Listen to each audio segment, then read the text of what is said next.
Hello, friends, and welcome to Wake Nation 21, the first and only fan-fueled YouTube channel dedicated to everything Wake Forest athletics.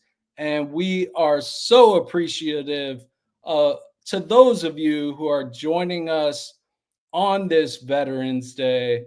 And we want to, before we do anything else, thank our veterans for all of the things that you do for us to protect our freedoms, keep us safe, all the sacrifices you make. Thank you to all the veterans out there. We really appreciate you, and we don't know what it's like to be in your shoes, but we're just very grateful for you. And Shane, how are you doing? You're back on the show. I'm back. Man. Doing good. Got the day off. And so, we're getting together. We're doing it again. I'm feeling groovy. So, Yeah. got football. We got basketball. A lot of things to talk about. Big win for the Demon Deacon football team. Beat a ranked Virginia opponent on the road. We seem to like the road a lot. Yeah. And got a big basketball game tonight against the number 7 ranked Michigan Wolverines. And some of the tape is scaring me, sir. Yeah, they moved up. I just checked. They moved up to number 6 this week. Well, there you go. Based on dropping 120 points on an Oakland team that only lost to Purdue, who was ranked number 1, fell back to number 2. That same Oakland team they scored 120 points on, beat by 42 points. Only lost to Purdue by 10. So that's Oakland's like not a sorry program. They're pretty storied. Like they've made runs in the tournament. Recent tournament appearances and runs. Yep. Yeah. So, but Michigan showed them they're Michigan. So, yeah, they have retooled. But before we get into basketball, let's talk some football because I think this is how you do it with your fingers. It's been a while. We are going bowling. We're going bowling this year. And I don't think a lot of people would have guessed that we would be having 6 wins at all, much less 6 wins with 3 games to go. Right? Like no one would have predicted that. You and I were bullish on the Deacs this year. I think we both said that, hey, we're going to reach 6 games. We are going to go bowling. But I don't even know if we thought we would be 6-3 at this point, and one referee pulling the flag out of his booty hole away from being 7-2. But it is what it is. One day I'll get over that, but I haven't got over it yet, apparently. But yeah, the Deacs took out Virginia, who was ranked 14th and 12th in the respective polls at the time that we beat them. I think they fell back to 20th since we did beat them. But yeah, we beat them in an ugly game, 16-9. Just the stats will reflect some of that. And so real quickly, we'll just go through some of the team stats and the box score, and then we'll get into some more analysis. So, first downs, 12-13, we were pretty even. Neither team was like lighting it up on offense at all. Third down efficiency. About third down efficiency. I know you're about to get into it, but yeah, go ahead. No, go ahead. You go ahead. Yeah, so those 4 of those 5 conversions, I believe it was like they were 1 for 11 going into either the 4th or 3rd quarter on third down conversions. So that was, I'm sure you heard that stat too. A lot of a lot of people watching the game. I think that stat kind of stuck out, and the announcers kept talking about it. Yeah, as poor as Robbie looked at times as a passer, I think those 4 out of 5 or whatever were all him, like, Yeah, just rushing, just making it dropping work. back and saying, "Well, I'm not confident that I can throw this thing, so I'm just gonna run for the first down," and it worked, and it won us the game, but yeah, otherwise, atrocious. 4th down efficiency, we went for it 3 times. I like being aggressive. Didn't again, Coach Zell, have a few critiques of his play calling on 4th down. They out gained us in yardage. We only had 203 yards, and we won this game. But we 64 held passing them. yards. Say what? 64 passing yards. 64 passing yards. We held them to 327, which is really not that bad at all. But there's some caveats to that, which we will talk about. I mean, 64 yards. My goodness.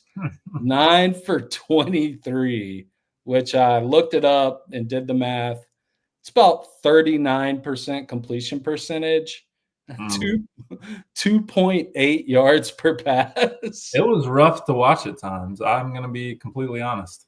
Yeah, if I didn't like love our defense so much, I would just like have hated this game because every time the offense got out there, felt like we would have a good first down run to Demond, and then like we would do something stupid or a quarterback would miss a throw, and it was just so frustrating. We did run for 139 yards. That was, I would say 40 of those yards were on the last drive. Ashford running to get those third down conversions. Right. But our yards per carry only 3.4. They ran for 163. Their running back almost had 100 on us. Penalties improvement for us. 5 for 52 for us. That's that's great for us. But they only had 3 for 15. And perhaps, there's two things that won us this game, in my opinion. And one was we won the turnover battle. Coach Dickert talked about it. We did not turn the ball over. For as bad as the offense looked, at least we didn't turn the ball over. And Langston Hardy and Dylan Hazen just made some big time plays to strip the ball out of guys' hands and come up with turnovers when we needed them the most. You see our quarterback play was just atrocious in terms of passing. We already kind of went over that. And the other caveat I was talking about us winning this game is they didn't have Chandler Morris, who is one of the best quarterbacks in the ACC, for most of the game. Now, Virginia fans were kind of being bitchy and moaning that it was somehow a dirty play, that we were trying to take him out. And Coach Dickert even got fired up and apologized for it because he didn't like that was being, intimated or accused even by the Virginia sideline. So he was getting, I love Coach Dickert, man. He was getting fired up. Yeah. But in my opinion, having watched the play and them showing the replay over and over again, Morris slid late. Neither of our guys, Nick Anderson and I forget who else was in on the play, they were kind of already in motion to make the tackle when Morris decided to slide feet first. They didn't make helmet-to-helmet contact with him. His head must have hit the ground the wrong way. I don't know. But for whatever reason, he was out after that. And so we did beat Virginia, and we beat them with their backup quarterback, right? So that's important to remember. How did you think Demond looked as a runner, and how did you think we looked stopping their running back? I mean, the numbers kind of speak for themselves, but Yeah, I mean, I'll start with the second one and a kind of a higher level analysis. Like our defense is winning us these big games, plain and simple. And so, you know what? If we continue through the season and the defense continues to win us games, because defenses can win you games. I mean, I think our team this year has proven that. Like, I'll take it because a win is a win. And even if our efficiency on offense isn't great, our defense is stepping up. This might be one of the best Wake Forest defenses I've ever seen. No other defenses are really coming to mind. It's the best to me. Clearly, it's the best since our ACC championship defense in 2006. Right. To me, it's at least the best since then. Yeah. So shout out to Dickert and and the players that stayed, because that was huge. Yeah. Your first question, Demond is not the Demond of last year. That's all I have to say. Like, he is not as steady on his feet. He's been injured all season. I think that part of the reason that he's not steady on his feet is because he may be a little timid about getting hit. I mean, he's been hurt since the first game, like second play or whatever, or second play they handed him the ball. So, we've been critical of the O-line quite a bit, but I think it's also clear that like Demond's cuts are not what they were last year when he was just thrashing people. So yeah, it's tough because the quarterback play is what it is, and Demond is not the Demond of last year. So, Chris Barnes, Racanelli, Hernandez, I got to say, like, kind of going off of your questions, but like, shout out to Hernandez. I've been critical of him on this show. And he got our one touchdown we needed. So, yeah. In regards to, if you look at Virginia's rushing, you'll see something very interesting. So, and I think this tells you how good our defense is. So, yeah, you see a running back go for 19 carries for 98 yards and a quarterback go for 6 for 49. And you think, that team, they rushed it pretty well against them. But if you look at that long right there.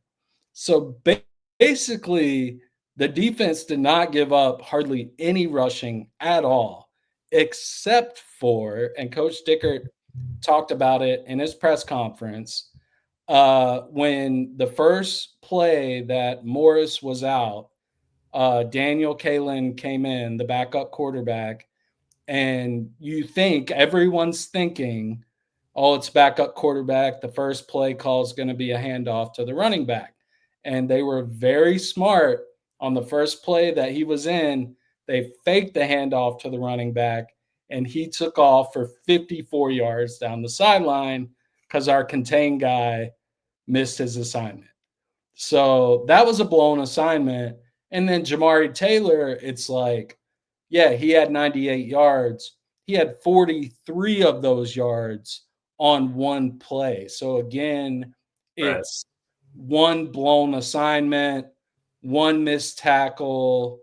Braylon Johnson kind of got trucked and missed the tackle, and he was off to the races for one play. But besides those two plays, if you subtract those, the yards per carry, I know all the plays count, but it just reminds me how good our defense is. Trell Harris was their leading receiver, 6 for 60, but I think we did overall a great job in the pass defense. Our leading receiver in terms of yards was Ty Clark, catching one ball, like screen type ball for 22.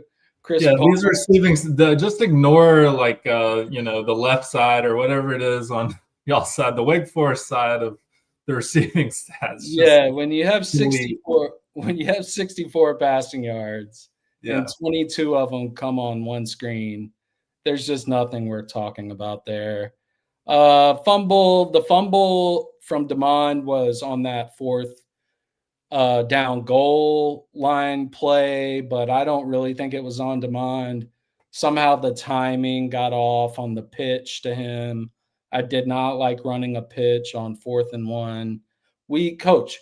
Coaches L, whoever's listening, we have two quarterbacks who are at least 6'2" and weigh at least like close to 230 pounds. You can run a quarterback sneak. Like, you're allowed to do that. You don't have to run a sweep on 4th and 1. Yeah.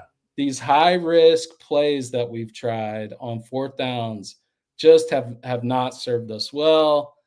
Nick Anderson, God, he made one play where, and maybe I should save it for when we do our stock up, stock downs, but I'll talk about it later. He made one play that was just incredible. He and Devon Patterson are kind of rising to become like the clear two best players on the team. Yeah. It was spread out otherwise. We rotate a lot of guys in that front seven, especially. But there's one player, Quincy Bryant, who did not get a lot of snaps. And I don't think that would normally be the case. So I wonder if that was because there was some sort of like minor injury that like we didn't know about. Probably. That I can't think of like any other reason that he wouldn't get more like playing time, because I did notice during the game. So I was like, where's Quincy Bryant? He's not out here. Right. So I think that was part of something to do with his health. Yeah, I think you're probably right on that. All right, so stock up in terms of the football team, culture and resilience. So this, to me, is the fact that we went down to Tallahassee last week, and Coach said we were a little too excited, maybe a little too wound up, and I hate FSU, and we got our asses kicked, right? Like, yeah, they called back some holding calls that I did not like, and the game could have stayed a lot closer. I thought the final score was a bit of a mirage, but we did get our butts whooped last week.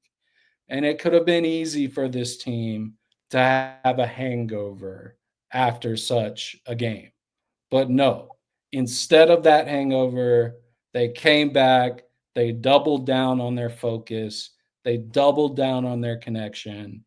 And what do you think, Shane? Did that show you something, just coming back from a loss like that to capture a big win?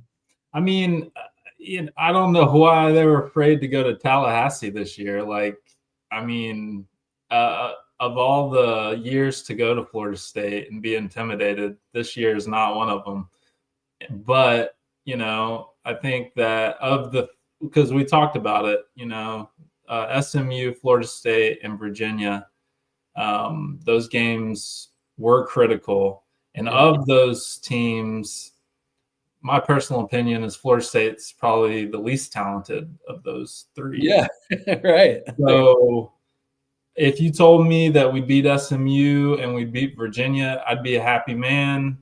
It is difficult to win a game after a loss, for sure. And so they went into, Charlottesville and did the job. And, that's a testament to Dickert. We all know Dickert's a high energy guy. We at Wake, there's an opportunity at Wake if we can make some decisions about branding and about culture and kind of get on the same train as kind of the football team. is going down, he could make monumental, amazing changes at Wake that, in my personal opinion, having been a student there and having been a fan my whole life, would be amazing for the city of Winston-Salem and amazing for the university. So stock up, university, get in bed with the football team and kind of what they're doing, and it may pay dividends for everybody. I love that point, dude. Like, just take whatever Dickert is doing and make that contagious around the campus in all aspects of athletics and academic achievement, and just whatever he's doing culturally, just do that. Yeah. I love that. Stock up Captain America, that's what the team calls him, Nick Anderson. Just the violence of the way he plays. Like, they showed one play where he was the deep safety on that play. He was 20 yards back from the line of scrimmage, and they gave it to Jamari Taylor, and he just comes up from that in a 20-yard sprint to like hit a dude who outweighs him. And he's just like, I don't know, man. Like, there's been a lot of defensive players that I've loved to watch in my day. Jesse Bates comes to mind as probably my favorite safety I had ever watched at Wake Forest until Nick Anderson. Yeah. And I just love Nick Anderson. I freaking love him. The way he plays, I think he's got a long career ahead of him on Sundays because of the way he plays. Like, if he can run even a 4.5, 4.6 40, the dude is playing on Sundays. I don't care what anyone says. So how did you feel about Nick just being the heart of the defense, the mind of the defense, the leader? He's a man after my own heart. I mean, both you and me, we played defense as undersized linebackers, and so we know what it means to be scrappy. We know what it means to come up against players who are twice our size. Yep. And it takes a certain amount of courage and a certain amount of grittiness that really kind of embodies our team. And so, like, what else can you say about Nick Anderson? I mean, he's a walk-on star. He plays with his heart on his sleeve, and fearless. And that is how you have to play football at any position, in my opinion, if you want to be successful. So he's Captain America. You know, he could do a couple more crunches to get that belly looking a little bit better, but he's doing just fine, in my opinion. Yeah, the way he brings the defense all together, like before they're about to go out on the field. And Coach Dickert, you know, you guys can watch the press conferences and talk about, and even Langston Hardy talking about Nick's leadership. Just gonna miss you, Nick, when you're not playing for us. These last 4 games now, because we're gonna go to a bowl game, we just gotta savor it and just leave it all out there, man. Carlos Hernandez. What a guy. What a guy. Like, I'm sorry, buddy. Like, my bad. He takes some risks on those punt returns, and that had come back to bite us a few times. Yeah. And he took a risk to even field this punt.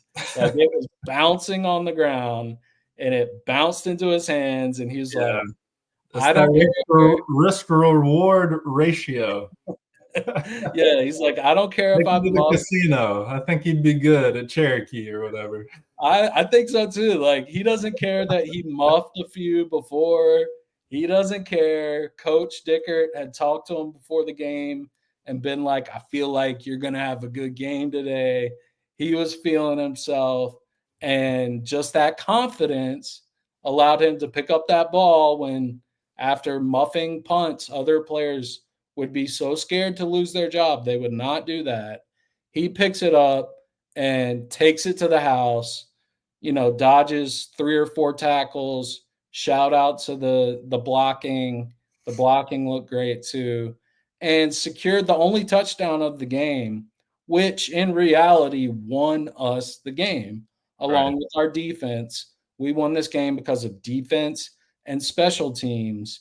And just big shout out, stock up to Carlos Hernandez.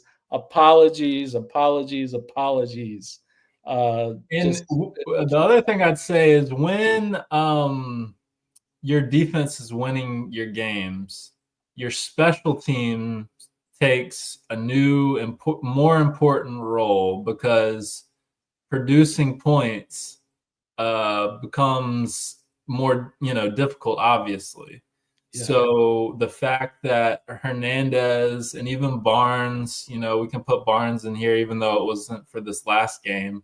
But if we can produce points in special teams, which Hernandez has shown we can, Barnes has shown we can, then that just improves our winning capability on a go-forward basis.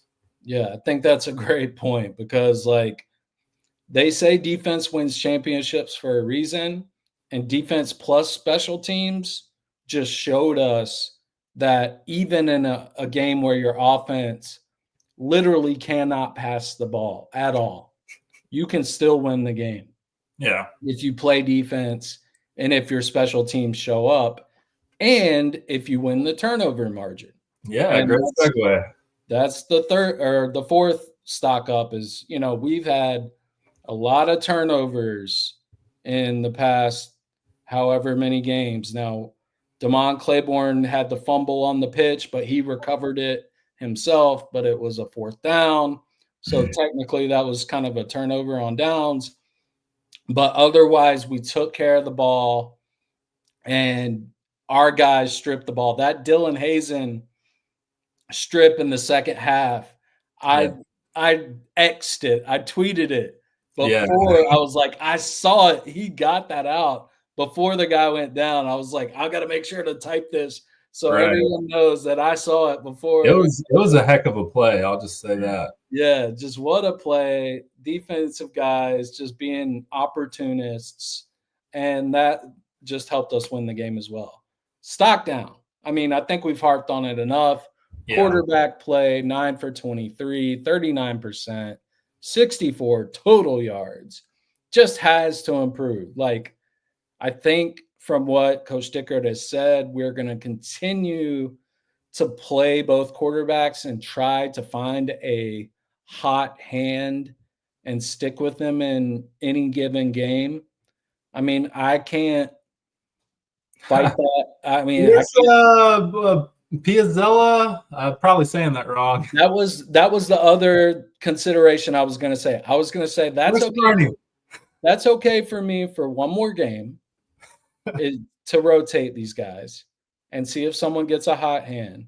But if we have one more game where we cannot pass the ball at all, I do not see any reason why we wouldn't give Steele Pizzella a try. Thank you. Yeah, Pizzella. Pizzella, you got it right. Steele Pizzella. We butcher names here all the time. That's our calling card. So I don't see why against a who's the team we play? UNC? No, not after Carolina. We play Delaware. Oh, I don't see why against a Delaware we couldn't throw Steele in there and just see what we got. Yeah, give the boys some burn. But maybe that's looking ahead. So we won't score less points. Yeah, we can't do worse at quarterback. So if, this next game, Robbie, Deshaun, if you happen to ever watch this, it's a big game for both of you. Leave it all out there. Don't play scared. Just make the throws with confidence. Have your feet set. If your footwork is right, you will make the throws. Yeah. Focus on your footwork this week and make the throws. Otherwise, we might be looking for some steel Pizzella against Delaware. And Rob Zell, okay, let's get a little bit of, short out routes for Falai. Let's get, some slants for Barnes. Quick wins. It's not that hard. Yeah, and that's the Stockdown offensive play calling. Zell, he was on a hot streak up until the past like 3 games. 3 games. Yeah. But I've really he's play calling like he doesn't believe he has a good quarterback at all. He called a great game against Oregon State. Those plays had me salivating. Yeah, but he's gotten too cute on 4th, 3rd, and shorts, and he calls the game in ways that don't give his quarterbacks first read layups to find a rhythm.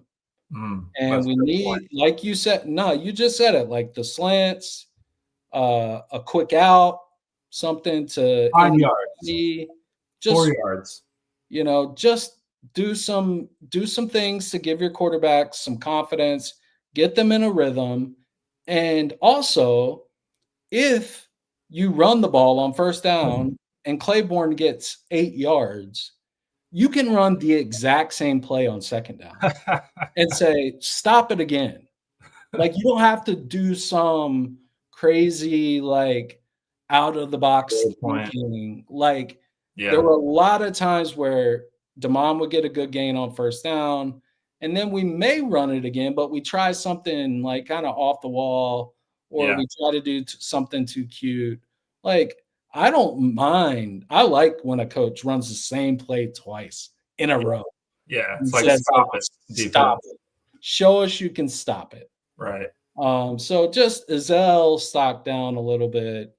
Giving up explosives, we talked about it, and the box score. Without that broken, quarterback keeper around the end, and without that one long run by Jamari Taylor, like, even as bad as our passing game was, this game wouldn't have been close. It would have been like 16 to 3, Yeah. So just giving up, we got to clean up.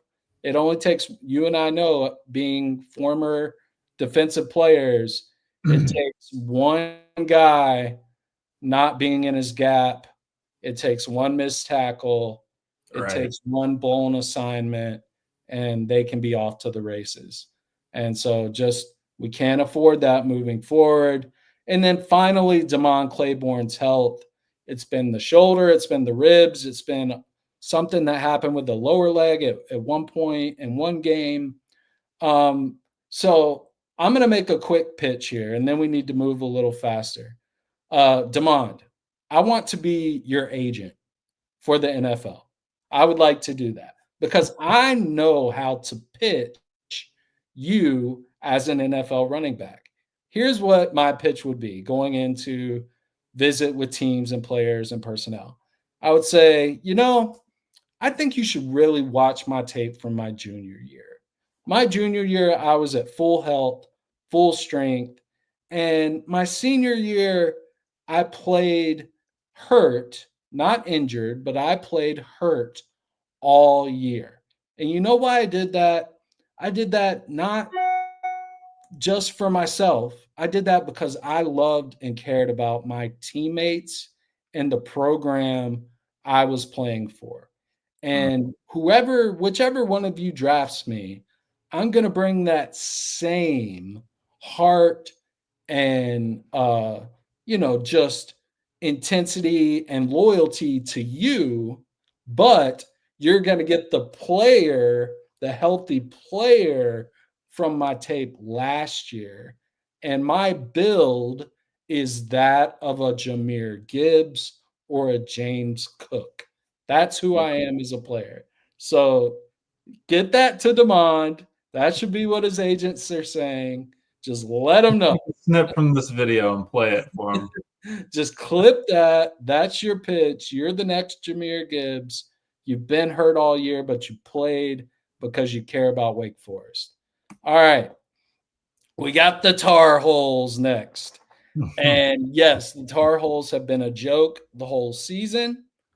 But the last 4 games, they've looked a little better. Yeah. And so I don't think Coach Dickert will have us going into this game underestimating them at all from the way he's talked in his press conferences. And I don't think the Tar Heels are as bad as they were to start the season. Yeah. Now, at quarterback, they have Gio Lopez, who was Coach Ezel's quarterback at South Alabama last year. You know, they're not lighting up the score sheet, but compared to our offense of late, they're scoring more than we are. Yeah. But yeah, you see, you know, a win against a Cal or a loss to Cal, but Cal is 6-4 overall, 3-3 in the ACC, comparable team to us. Lost a very close game. Took Virginia with Chandler Morris, with their starting quarterback, to overtime and lost to them. Only allowed Chandler Morris and a fully healthy Virginia to score 17 points in overtime. And then beat Syracuse, who's a bottom feeder, and beat Stanford, who's a bottom feeder. But their opponents, the big thing with the Tar Heels recently is that their opponents are averaging only 15, almost 16 points a game over those past 4 games. And 2 of those games were against quality opponents. So, you know, how are you feeling about our matchup with the Tar Heels? Do you feel like the keys to winning the game, you know, I put consistent run game, quarterback play, ... What else, you know? Is there anything else you can think of in terms of what we need to win the game? I mean, it's going to be a defense. It's whichever defense plays the best. They have a good defense as well, obviously, from the stat line. So it's almost like you can just like I said, click delete the offense for both sides. And it's just going to be who holds the other team to the least amount of points. I could see a very similar game to the Virginia game happening with UNC this week at home. Seemed like we've played better on the road, or at least we have more wins on the road. Or at least it's even. Except Florida State. Yeah, but yeah, we played well on the road. Yeah, but yeah, I could see it being like another 15-10, 16-10 type of game that comes down to special teams, turnover ratio. But I'm not going to be excited to see either offense, to be honest. I think it's going to be another ugly game and hopefully just an ugly win, and that'll be fine with me. Yeah. Belichick may be past his prime, but he's still a really good defensive coach. Yeah. And I mean, come on. Yeah. And he's had some defensive talent on this team, and they're starting to come together. I think your prediction for kind of how the game's going to look is probably spot on. Both these teams have some positive momentum. I do hope the Wake fans show up. If you're in Winston, you better freaking show up to this game because we can't lose to the Tar Heels. We cannot lose to the Tar Heels. Yeah. Rivalry. I can't take that. I can't take that type of Big Four loss, especially to them. I can lose to State. I can even lose to Duke. I do not want to lose to the Tar Heels. I really don't. So let's take our positive momentum. Let's pack out Legacy Stadium and let's freaking win this game. I believe we will. I'm going to say our offense does a little better and finds a little something somehow and gets us to 21 points, and we win 21-14. Courageous man. Yeah, you got a score prediction, or you want to just go on? Probably, like I said, 15 or 16-10. Wait. something like that. Similar stat line to Virginia game. Yeah, that's probably the right pick. All right, what do we have to play for? We'll go through this quickly.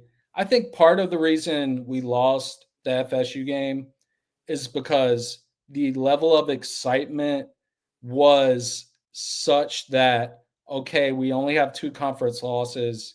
If we win this game and we win moving forward, there's still a mathematical chance that we make it to the ACC championship. And so with that kind of being off the table, just mathematically, we're out of it. But this is the top of the ACC standings. We should have beat the number 1 team in the ACC. We beat Virginia. We beat SMU. We still have Duke to go. But, I don't worry about what we have to play for because of Coach Dickert's culture. We have to play for pride. We have to play for ourselves, for our teammates. We're going to, these last 3 games plus the bowl game, I do not expect any drop off on the level of like intensity and focus. And I just wanted to highlight that because we could still, we could go 10-3 if we win a bowl game in Dickert's first year. Yeah, that would be remarkable. Where they picked us last or dead last. Yeah. This is where we are 3/4 of the way through the season. So what a season so far. Let's finish it strong. And now, in the last 10 to 15 minutes here, I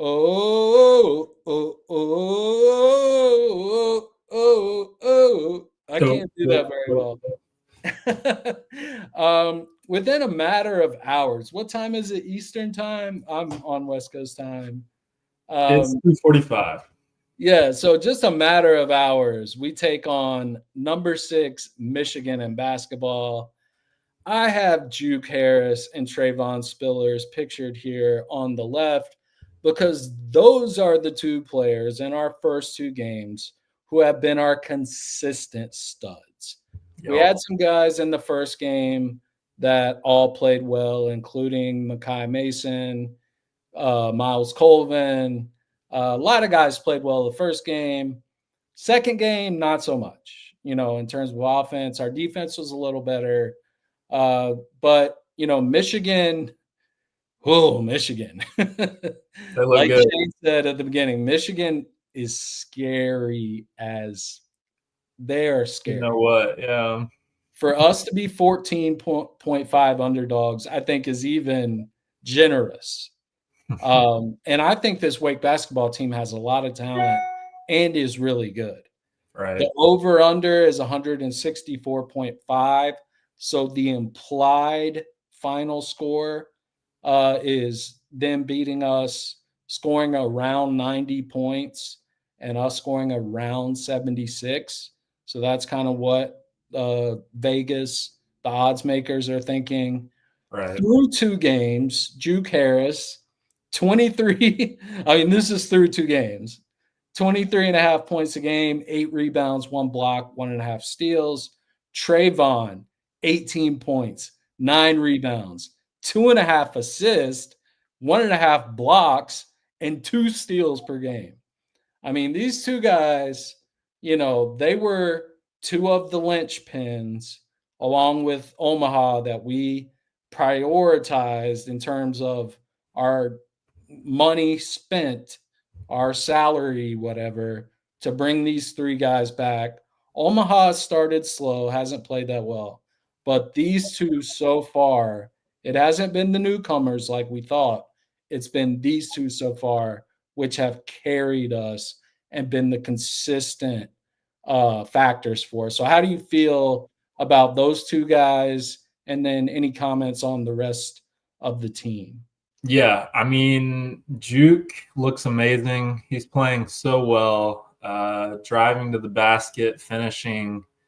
I just can't say enough good things about Juke up to this point. And Trayvon looks amazing as well. He's almost averaging a double-double.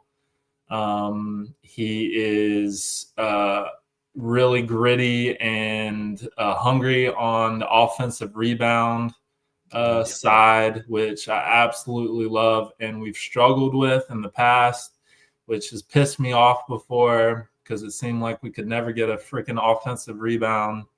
So we're getting good second chances. I will say, and this is on me, I don't think I was right about Omaha Billieu.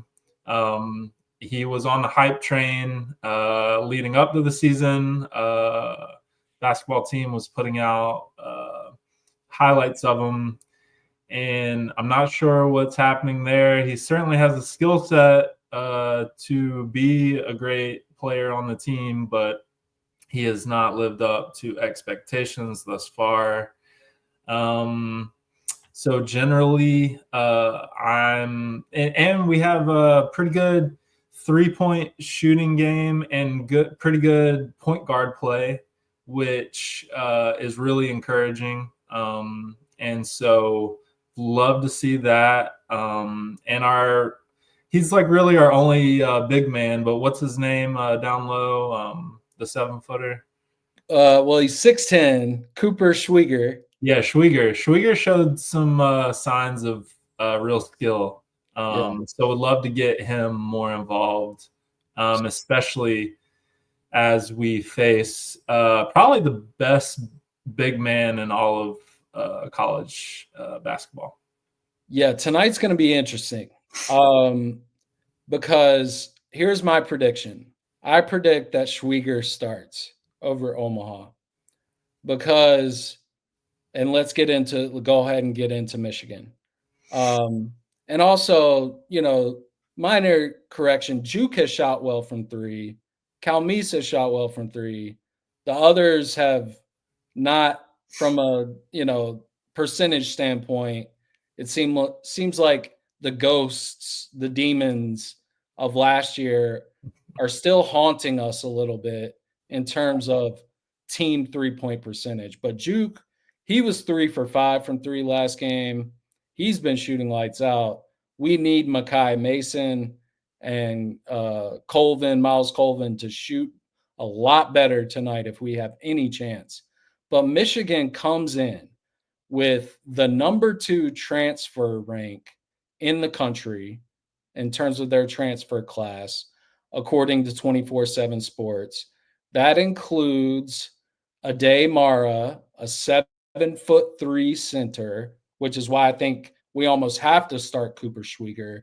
Like, if he's healthy enough, we have to start him because we can't have a front court of 6'7" and 6'8" against Ade Mara, Morez Johnson, a highly touted transfer from Illinois, who's 6'9", 250, Yaxel Lindborg, who was the number 1 transfer player in the entire country coming in. He's coming off the bench. That's how good they are. He's 6'9", 240. Elliot Cadeau, that's a familiar name. The Tarhole point guard is now the Michigan point guard.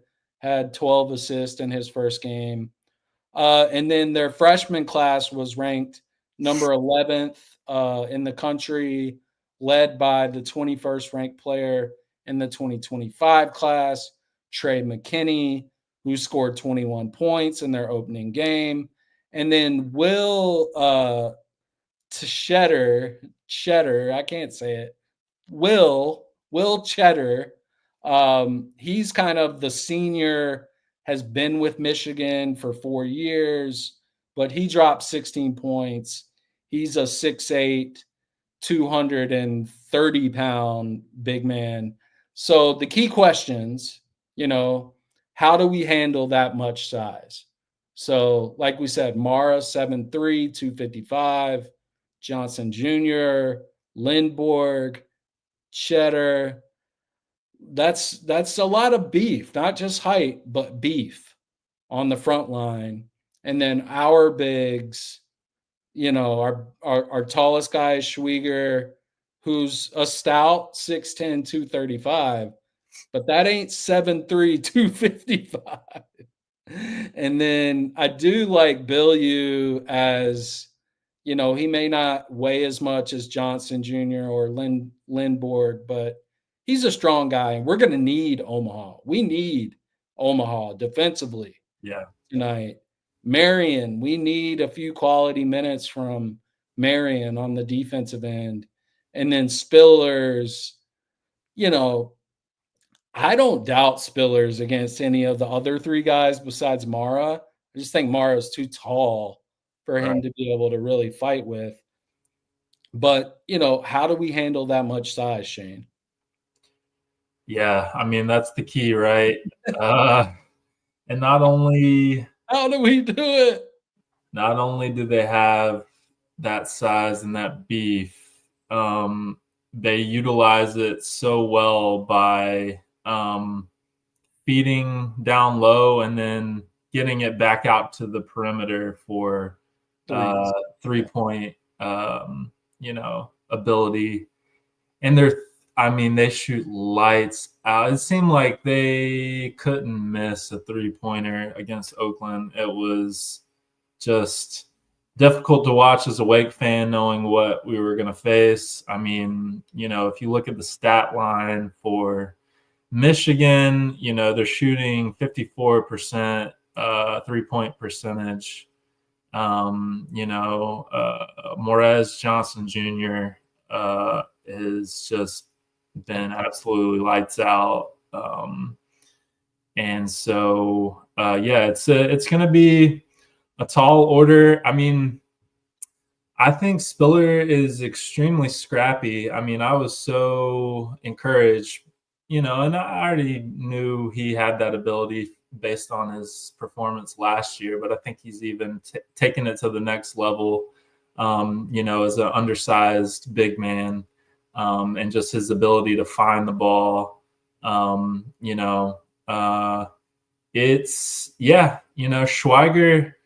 Schweiger's right there. I mean, him and Mara I'd love to see Schweiger and Mara have a good little competition there. I mean, that would be in an ideal world, that would be the case. Schweiger definitely has the wingspan to do it. So maybe that will offset, some of that difficulty, and we'll be able to spread it out with them, and our 3-point percentages will get a little more where they should be. That's really the only way I see us kind of staying in the ball game and making it, we're almost going to have to play their game a little bit, because I don't know if our speed ball is going to cut it. Yeah, I mean, I think we're going to find out a lot about and how hopefully he's fully healthy, but we're going to find out a lot about Cooper Schwieger tonight as he faces a front line of this caliber. We already know Spillers is up for the challenge, except against the 7'3" guy, but against other guys, I know he's up for the challenge. Tschetter, he can shoot threes as a big man. What's his name? Trey McKinney, as a true freshman in his first college game, goes like 6 for 8 from 3. Like, they're going to come back down. Hopefully they're going to come back down to earth a little bit in terms of shooting those threes like that well. But at the same time, like, Steve Forbes teams historically have given up a lot of 3-point shots. My keys to winning: Juke, Mason, and Coleman have to outplay Michigan's wings. So we've talked a lot about Michigan's front line. We haven't talked a lot about their wings. Their wings are good. They are good. But I think our wings are comparable in size. They have a few 6'5" wings. We've got the 2 6'5" guys in Mason and Colvin. Juke is 6'7" as a wing. We have to shoot over 35% from 3-point range. We have to move the ball the way we moved it in our first game against American, that unselfish style, beautiful game, Spurs 2014 style of basketball. our assists per basket has to be similar to what it was versus American, which is that style of play where everyone's getting involved. But we got to hit our threes. And then Calmise, game one, he has 5 steals. We were getting a lot of foul calls in that first game even. And then the second game, Calmise's aggressiveness, he's got, speaking of height advantages, Calmise is 6'2", Elliot Cadeau is 5'10" on a good day, 5'11". So he's got a height advantage. He's probably a little quicker, or at least as quick as Cadeau. But Calmise, to me, has to stay out of foul trouble, but still create that disruption and steals. And then Sebastian Akins has shown us X factor maybe with 15 points, 7 rebounds, and 5 assists last game when Calmise got in foul trouble. Akins has shown that he can play. And so if we can have no drop off during his minutes, or even an upgrade with our backup point guard, that would help us a lot. That's a lot of keys to winning. That's a lot of things having to go right. I will go ahead and say my final prediction. It will be a win for Wake to lose this game by less than 10 points. Yeah. I think that's right. I don't think we're going to win. I love our team. I love the guys. Prove me wrong. Show this to the players. Prove me wrong. I think there is a world where we do win. I don't think it's so much that we have no talent and couldn't win. But if we don't shoot the three better as a team, and if we're not able to handle their size, I just don't think with all that we can win. My final prediction is we lose something like 85 to 73. We lose by 12. But I hope we only lose by like a close game. That would be great. Yeah. I mean, I think if they do what they kind of did against Oakland, and it seems like it's what they do because they have Mara, if they try to come in and bully us down low to show dominance from the beginning, and if we try to play that same type of game, I think it might be a blowout, because they go to the dominance of the down low and show that they can score at will down low, and then they spread the floor out and just hit as many threes as they possibly can. But if we can come inside out. Yeah. If we can come in and hit some threes early on and just stay hot from the perimeter and say, fine, you get down low, you can have that space, but we're going to spread the court out. We're going to make a lot of threes and play speed ball with you and get you tired. Then I think that we have a good shot at maybe keeping it within 10. But I feel like that's kind of the key. I hope that Forbes doesn't try to bully them, down low, because I don't think that would be a winning strategy. But we'll see how our big men play. Yeah, we'll see if we double team the post too, because that could leave some shooters open. I don't envy Forbes in terms of strategic. How do you figure this out? Yeah. I do think we have to rebound as a team. I think all 5 guys have to if we're going to be at a disadvantage in the front court, we need our wings and even our point guards getting rebounds. Yeah. And all 5 guys got to hit the boards. So we're both kind of predicting, it sounds like we probably lose. We hope we lose by less than 10 points. I think that would mean great things, because I think Michigan is not only the 6th best team in the country, I think they're a top 3 team in the country. Yeah. They're that good. They're going to be in the Final probably. Yeah, I really do. I think if we can keep up with them and keep this a close game, that will be a great sign that we're finally ready to get over the hump and reach March Madness, which Please, basketball gods, please. We don't ask for much. Thank you guys for helping us reach 100 subscribers. Woo! We've been doing this 4 months now. And, you know, Wake is a smaller school, but we're building up the program right now. We're in a rebuilding phase in football. Basketball's trying to get over the hump. We've got other sports that have had a lot of success, but we're at 113 subscribers as of today. We would hope, and we are asking you guys to please help us keep going by liking, subscribing, commenting, sharing this content to your fellow Wake fans. It would just mean the world to us. You know, Shane, congrats to Shane. He just started a new job. He's got a lot going on in life. You know, he's a big money job, big boy job. That Wake Forest degree, those 2 Wake Forest degrees working out well for him in life. But, you know, life is busy for us. I'm in school full time. So we've got a lot going on, but we want to make time for this.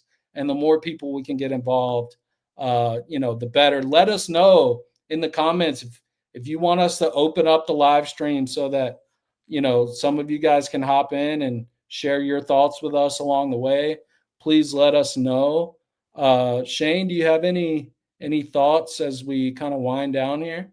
Yeah, it's a great time to be a Wake fan. I mean, I can't remember, you know, it's been a while since we've had like really strong football or at least I want to say this, like I haven't been this optimistic about both football and basketball in a while. I just got to say that, you know, so continue to show out, continue to support the team, and thank you for supporting this channel. We really appreciate, you know, that 100 plus. We're pretty early on. We're both very open people. Like if you would like to participate, if you would like to get on the live stream, if you know, always comment, you know, on our videos. Like we're a very participatory type of people. We'd love to have your opinion. We'd love to one day be able to set up a tailgate at, you know, a football or a basketball game and do a live stream from the tailgate and just have people come over that can hop on or have like special guests, former players or former coaches come and just talk to us. As Josh has said many times, this is a passion project for us. And if you're passionate about Wake Forest sports, if you've been a fan for a long time and remember all of the ups and downs we've had over the years and the good years and the bad years, we'd love to just reminisce with you and talk to you about the good old days or the good days we're having now, whatever you want to talk about. We'd love to talk about. We both have lots of knowledge about Wake Forest and love sharing that knowledge and love interacting with Wake fans. So this is an open invitation. And the more that we participate with each other and interact with each other, the better our fan base becomes and the stronger it becomes. So don't think that it's not important, because it is. Yeah, it definitely is. Well said and well said. And guess who's moving back to North Carolina next month? That's right. This guy. Yeah. So I'm going to be able to go to Wake games again. I can't wait, man. Yeah, Josh is only going to be an hour and a half away from home Wake Forest games. Yeah, so. And I'm going to be making that drive, man, because that's been my whole life, is going to Wake games. So yep. Thanks again to everyone who watched the game tonight. FS1, right? FS1. Yep. So if you're YouTube TV, you don't have to cry because it'll be available for you, like me. Yeah, watch it on FS1, and it's at 6:30 and Eastern time, and it's going to be quite a game. So go watch that game. Love you guys. Take care. Go Deacs. Go Deacs.